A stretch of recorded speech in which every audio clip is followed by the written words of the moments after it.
Satu tema yang ada rekaman ya. Ya, teman-teman, satu tema yang menjadi perenungan kita pada siang hari ini. Saya sudah memperkenalkan diri kan tadi ya. Oke, satu tema yang menjadi perenungan bagi kita siang hari ini yaitu tentang bekerja dengan hikmat. Apakah saya bisa share screen? Bisa ya.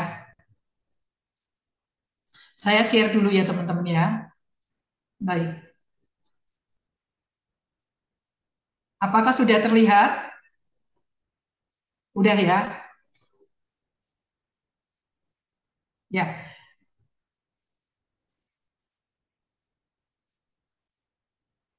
bekerja dengan hikmat. Ada satu quote yang ketika saya sedang persiapkan ini yang berkata, jangan asal bekerja, tetapi bekerjalah dengan hikmat. Nah, seperti apa kita itu bekerja dengan hikmat? Mari kita akan baca bersama-sama seperti yang teman-teman, seperti yang Desi sampaikan juga, itu diambil bekerja dengan hikmat, diambil dari Amsal pasal yang kedua, ayatnya yang keenam. Mari kita akan baca bersama-sama, teman-teman ada di kantor ya. Teman-teman juga bisa dibaca di kantor, saya akan bacakan bersama dengan teman-teman di tempat masing-masing. Kita akan baca Amsal 2 ayat yang keenam. Karena Tuhanlah yang memberikan hikmat, dari mulutnya datang pengetahuan dan kepandaian. Nah, teman-teman, ada satu kesaksian yang mau saya sampaikan kepada teman-teman. Ada seseorang dari Jawa Tengah, Jogja tepatnya, itu mendengar bahwa temannya itu membutuhkan jenis bunga tertentu. Nah, tanpa ragu, orang ini segera mengecek dan menemukan bahwa bunga tersebut itu tumbuh di sekitar rumahnya. Sekalipun namanya itu berbeda, tetapi orang ini tidak putus asa, walaupun nama bunganya berbeda. Dengan tekun berdoa, dia memohon hikmat dari Tuhan untuk mengolah bunga yang namanya berbeda ini untuk dapat dijual dengan harga yang menguntungkan. Dan dengan hikmat Tuhan, akhirnya orang ini berhasil menciptakan kerajinan bunga kering dan menjualnya dengan nilai yang jauh lebih tinggi daripada bunga segar. Nah, teman-teman, saya panggil teman-teman saja ya. Nah, di sini teman-teman, orang ini bekerja dengan hikmat sehingga menjadi berhasil dan pastinya dia pasti akan bahagia ya karena dia juga mendapatkan keuntungan yang lebih begitu teman-teman. Nah, betapa pentingnya hikmat dalam kehidupan kita sebagai orang percaya. Karena hikmat Tuhan itu menjadikan kita berhasil. Hikmat Tuhan menjadikan kita berhasil. Saya percaya teman-teman di tempat ini ada Fani, ada Desi juga, ada Robi, ada Pak Cornelius juga, ya. Teman-teman di sini saya percaya pasti tentu kepengen hidupnya berhasil, kepengen hidupnya itu sukses dan bahagia. Kita mau bukan? Nah, pengkhotbah katakan di dalam pengkhotbah 10 ayatnya yang ke-10, jika besi menjadi tumpul dan tidak diasah, maka orang harus memperbesar tenaga. Ya, jadi jika besi itu menjadi tumpul dan tidak diasah, maka orang itu butuh tenaga untuk mengasahnya supaya menjadi tajam. Tetapi yang terpenting untuk berhasil adalah hikmat. Itu yang dikatakan di dalam pengkhotbah 10 ayat 10. Jadi yang terpenting untuk berhasil adalah apa teman-teman? Hikmat. Ya, teman-teman bisa katakan kalau Fani dan Desi bisa saling katakan hikmat. Ya, yang terpenting adalah hikmat ya. Ya. Nah, sekarang kita akan melihat apa sih itu hikmat. Nah, hikmat itu di dalam Kamus Besar Bahasa Indonesia itu artinya itu adalah kebijakan, kearifan, kesaktian. Nah, sementara di dalam perjanjian, di dalam Alkitab, ya, di dalam Alkitab itu berasal dari bahasa Ibrani, di dalam PL itu hikmat itu dikatakan kokma, di dalam perjanjian baru, di dalam bahasa Yunani itu Sophia, yang sering kita dengar, makanya ada nama-nama Sophia, Sophia gitu, saudara. Itu artinya hikmat, dan di dalam bahasa Inggris itu wisdom. Nah, sekarang kita akan melihat hikmat Tuhan. Apa sih hikmat Tuhan itu? Yaitu hidup dan berpikir sesuai dengan kebenaran. jalan dan pola Tuhan, yaitu hidup dan berpikir sesuai dengan kebenaran jalan dan pola Tuhan. Itulah hikmat Tuhan. Atau bisa diartikan juga kemampuan untuk memahami kebenaran, bertindak bijaksana, dan menjalani hidup sesuai dengan kehendak Tuhan. Jadi, apa sih hikmat itu? Yaitu kemampuan untuk kita memahami kebenaran, bertindak bijaksana, dan menjalani hidup sesuai dengan kehendak Tuhan. Nah, teman-teman, hikmat itu adalah pemahaman yang mendalam tentang Tuhan dan kehendaknya, serta kemampuan untuk dapat menerapkan pengetahuan dan kepandaian dalam kehidupan kita sehari-hari dengan cara yang benar.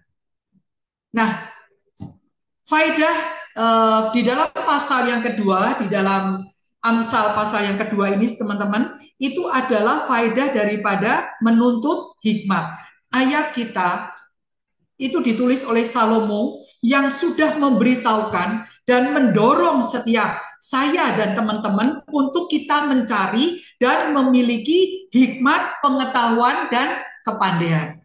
Dua hal yang boleh kita renungkan pada siang hari ini, teman-teman.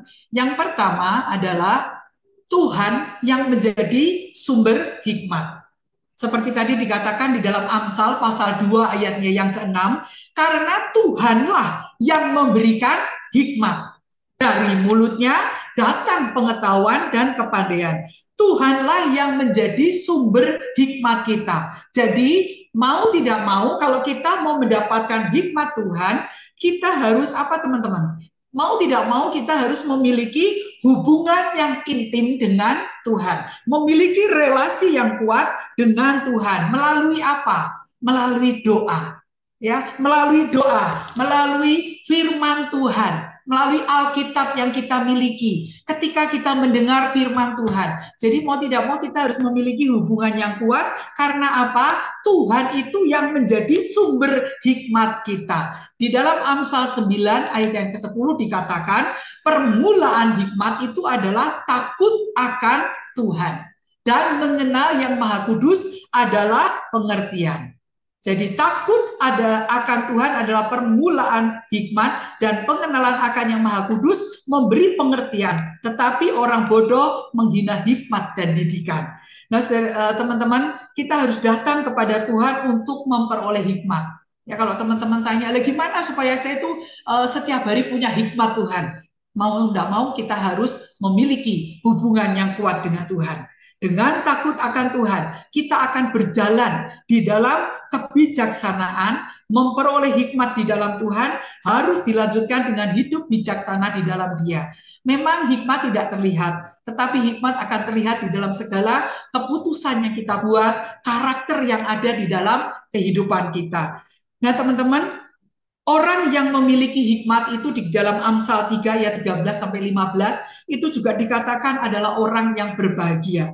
Dan orang yang memiliki hikmat itu nilainya lebih tinggi daripada emas. Amsal 16 ayat yang ke-16, di situ dikatakan, Amsal 16 ayatnya yang ke-16, saya akan bacakan, memperoleh hikmat sungguh jauh melebihi memperoleh emas. Ya, di mana saat ini harga emas sempat di harga 1 gram 2 juta dan sekarang ada penurunan 1,9, tapi harganya tetap ampuh, bukan? Nah, hikmat itu lebih daripada emas. Mari teman-teman, kita akan memiliki hikmat Tuhan di dalam kehidupan kita untuk kita menjadi berhasil, untuk kita menjadi sukses. Teman-teman, ketika saya ini adalah sekalipun saya lama di Bandung, tetapi saya itu asalnya dari Semarang, teman-teman ya. Sambil sekalian mengenal ya. Saya berasal dari Semarang, saya lahir dan besar di kota Semarang, dan saya tidak pernah berpikir untuk menjadi seorang hamba Tuhan. Tetapi Tuhanlah yang memimpin langkah hidup saya sehingga saya menjadi seorang hambanya. Nah, di Semarang saya sempat setelah lulus SMA itu saya sempat bekerja. Saya bekerja sebagai seorang admin. Pertama-tama itu saya sebagai seorang typist, ya, seorang pengetik. Zaman dulu tuh kan pakai mesin ketik, saudara ya. Dan saat itu lucu, bersama dengan seorang teman itu kita saling saling berlomba untuk mengetik, saudara. Nah, Tuhanlah yang memimpin kehidupan kita. Nah, ini hal kedua yang akan menjadi perenungan kita, bahwa Tuhanlah yang akan memimpin segala sesuatu. Nah, saudara, di dalam perusahaan yang saya jalani itu, ternyata perusahaan itu memiliki divisi yang begitu banyak. Tidak saja dia bergerak di farmasi, tetapi dia juga bergerak di bidang apa itu, retail, makanan-makanan, minuman-minuman kaleng, dan dia juga memiliki pabrik permen. Saya itu sempat dipindah-pindah, teman-teman. Saya sempat dipindah sana, dipindah sini. Lah, kalau bukan karena hikmat Tuhan yang menyertai saya, pekerjaannya itu beda-beda. Dari TPS, kemudian menjadi admin, kemudian menjadi apa, saudara, menjadi apa itu, dipercayakan di retail itu tuh saya pegang semuanya ya, saya pegang stoknya, saya juga menghadapi para salesman, sampai kemudian saya dipindahkan lagi kepada bagian administrasi lagi. Nah, teman-teman, ketika kita menghadapi situasi-situasi pekerjaan yang seperti itu, tentunya yang apa yang bisa kita lakukan? Perpindahan itu tidak mudah, teman-teman ya. Kita harus beradaptasi dengan pekerjaan kita harus beradaptasi dengan lingkungan kita, dengan teman-teman kita. Hikmat Tuhan yang menyertainya. Nah, karena itu hal yang kedua yang boleh kita renungkan, hikmat Tuhan itu akan memimpin segala sesuatu. Dan dikatakan di dalam Amsal pasal yang ke-22 ayat yang ke-29, orang yang cakap dalam pekerjaannya itu akan berdiri di hadapan raja-raja.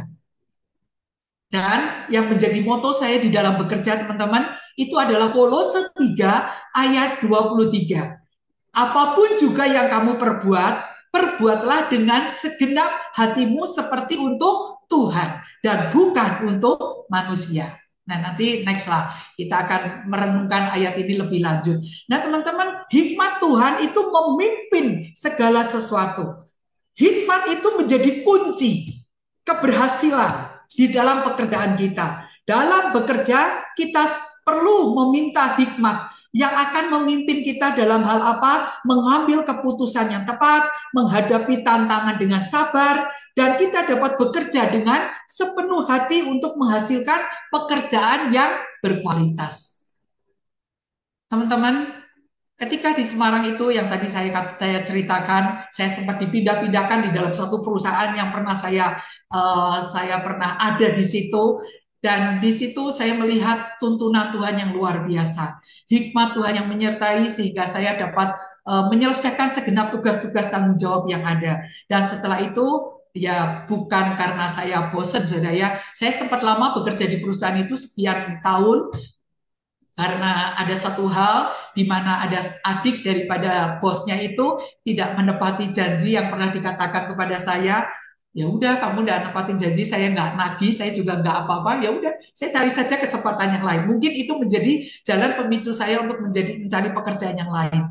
Nah, di pekerjaan yang lain, saudara, Tuhan juga terus tuntun hidup saya sampai akhirnya saya menyerahkan diri sepenuhnya kepada Tuhan. Dan bagaimana saya melihat tuntunan Tuhan di dalam pekerjaan yang ada. Orang yang bekerja tanpa hikmat.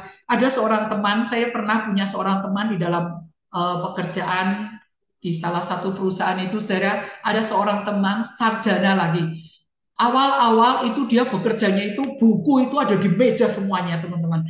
Sampai akhirnya bos manajer lah ya, seorang perempuan, dan dia ketika melihat meja teman baru saya ini, saudara, dia langsung singkirkan. Kamu bekerja seperti ini, gimana kamu bisa bekerja? Langsung itu buku-buku yang ada di tumpukan meja langsung disingkirkan semua, saudara, oleh manajer saya. Sampai saya juga yang ada di belakangnya itu kaget juga, saudara. Teman-teman yang ada di sekitar itu juga pada kaget.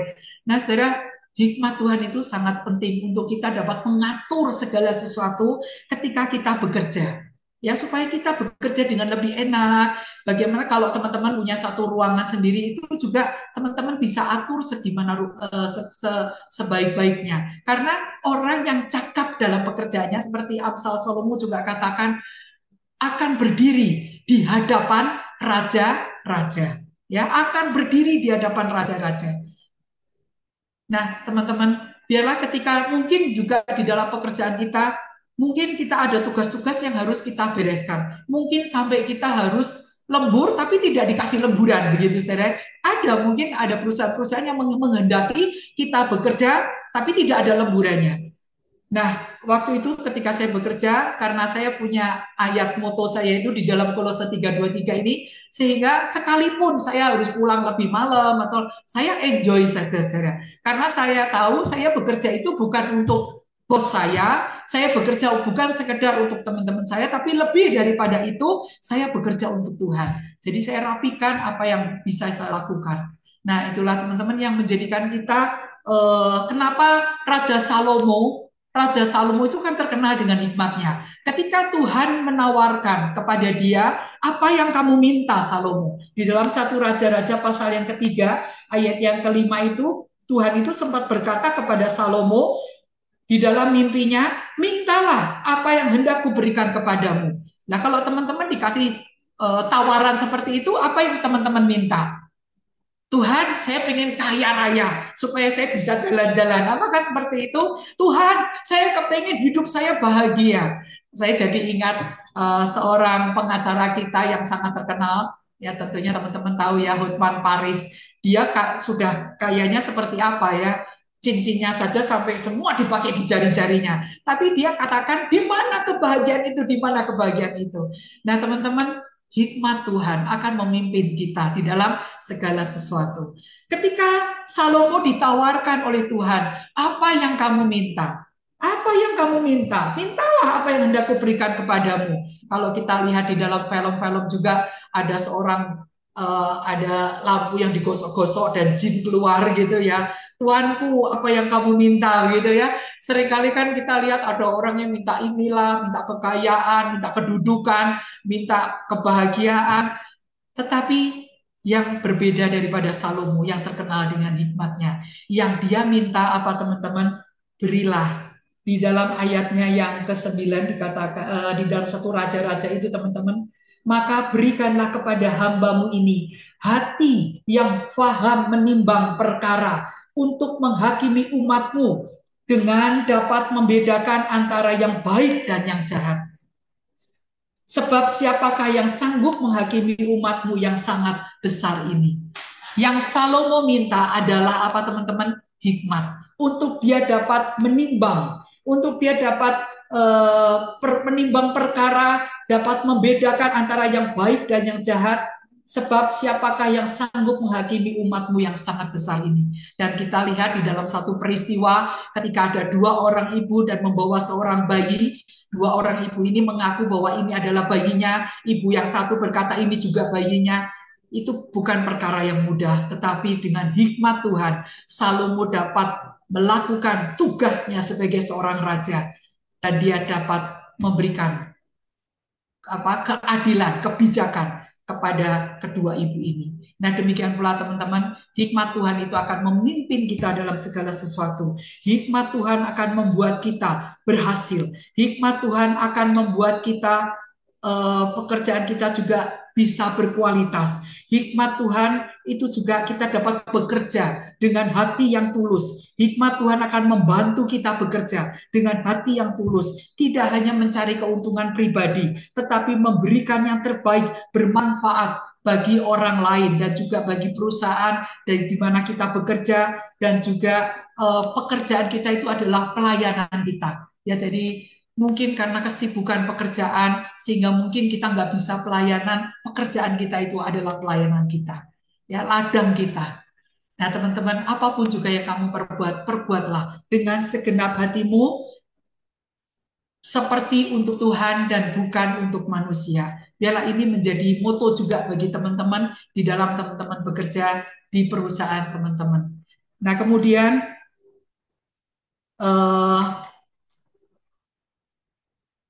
ada satu quote, biarlah kita akan bekerja dengan hikmat.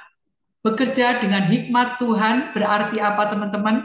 Bekerja dengan hati yang tulus, meminta bimbingan Tuhan dalam setiap langkah, dan memandang pekerjaan sebagai anugerah dan panggilan dari Tuhan. Ya, yuk kita sama-sama katakan, bekerja dengan hikmat Tuhan berarti bekerja dengan hati yang tulus, meminta bimbingan Tuhan dalam setiap langkah, dan memandang pekerjaan sebagai anugerah dan panggilan dari Tuhan. Hikmat sangat diperlukan secara khusus bagi teman-teman yang saat ini sedang bekerja, dan hikmat itu juga diperlukan bagi teman-teman yang sudah berumah tangga, ya, di dalam kita mengatur segala sesuatu di dalam pekerjaan kita, di dalam rumah tangga kita, di dalam keluarga kita, ya.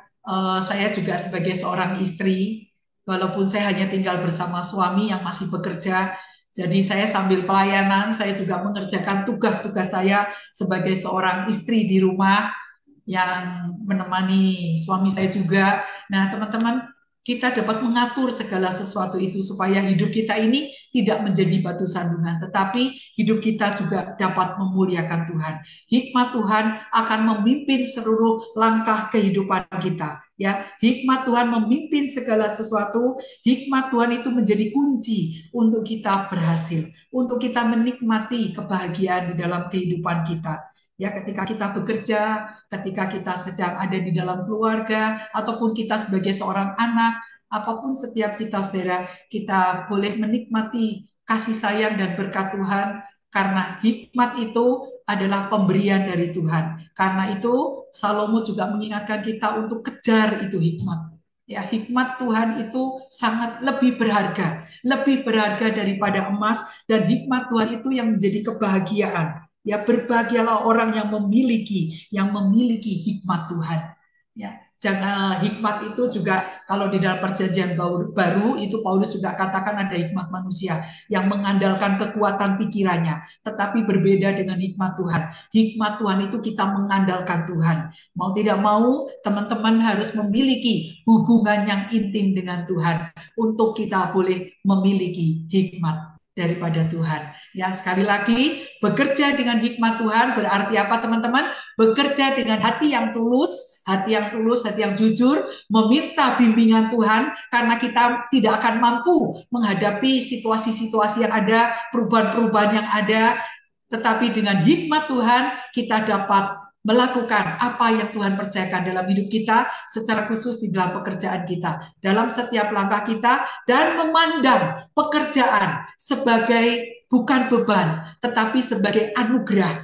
Terima kasih Tuhan buat pekerjaan yang Tuhan sudah berikan dalam hidup saya.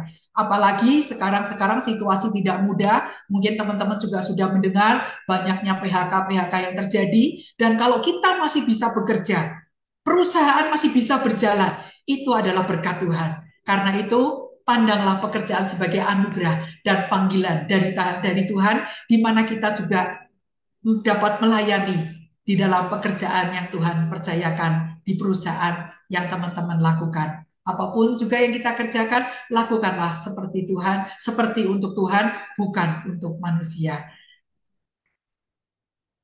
Tuhan memberkati teman-teman semua. Selamat bekerja dengan hikmat Tuhan. Mari kita berdoa.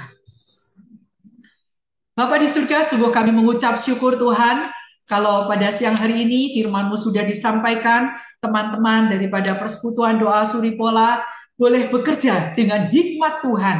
Hikmat yang sangat penting dalam kehidupan kami, secara khusus di dalam pekerjaan kami. Engkau memberkati teman-teman kami di dalam persekutuan doa ini Tuhan, di mana mereka bekerja, Engkau yang memberkati. Berkati juga untuk perusahaan di mana mereka bekerja, berkati Tuhan apa yang dikerjakan dan dilakukan di tempat mereka bekerja. Terima kasih Bapa, bahkan apapun jadi persoalan pergumulan dalam hidup kami, Engkau juga yang akan menolong untuk teman-teman kami. Terima kasih Bapa, firman-Mu sudah selesai disampaikan. Engkau yang akan Roh Kudus, Engkau yang akan terus berbicara bagi teman-teman kami, untuk kami terus giat bekerja. Kami boleh bekerja di dalam hikmat Tuhan yang menjadikan kami berhasil, yang menjadikan kesuksesan dan kebahagiaan dalam kehidupan kami. Terima kasih Tuhan, berkati teman-teman kami, berkati keluarga mereka, berkati juga apa yang menjadi kerinduan hati mereka, berkati untuk perusahaan di tempat di mana mereka bekerja. Sebentar, kalau mereka akan kembali melanjutkan pekerjaan mereka, hamba-Mu juga akan kembali di dalam aktivitas yang ada, berkat Tuhan yang menyertai kami semua. Mari teman-teman, Persekutuan Doa Suripola, arahkan hatimu, tadahkan tanganmu, Biarlah engkau akan terus dipakai Tuhan untuk menjadi saksinya, menjadi berkat Tuhan, menyatakan kasih dan perbuatan tangan Tuhan yang besar. Terimalah berkat Tuhan. Tuhan memberkati engkau dan melindungi engkau. Tuhan menyinari engkau dengan wajahnya dan memberi engkau kasih karunia. Tuhan menghadapkan wajahnya kepadamu dan memberi engkau damai sejahtera. Kasih karunia dan damai sejahtera dari Allah Bapa dan kasih sayang dari Tuhan kita Yesus Kristus serta persekutuan dengan Roh Kudusnya yang akan memimpin menuntun seluruh langkah hidupmu, hikmatnya yang akan terus menyertai engkau dari sekarang sampai Maranatha Yesus datang kembali ke dunia ini. Semua yang percaya katakan amin. Tuhan berkati Bapak Ibu teman-teman semua, bisa dibuka mute-nya. Terima kasih. Ya, Tuhan Ya, berkati ya. Ya, Selamat salam kenal untuk Fani, Desi, Robi, Pak Cornelius ya. Ya, salam kenal. ya, Puji Tuhan. ya, terima kasih. Terima kasih. Kalau boleh tahu ini perusahaan apa, Pak Desi? Tekstil.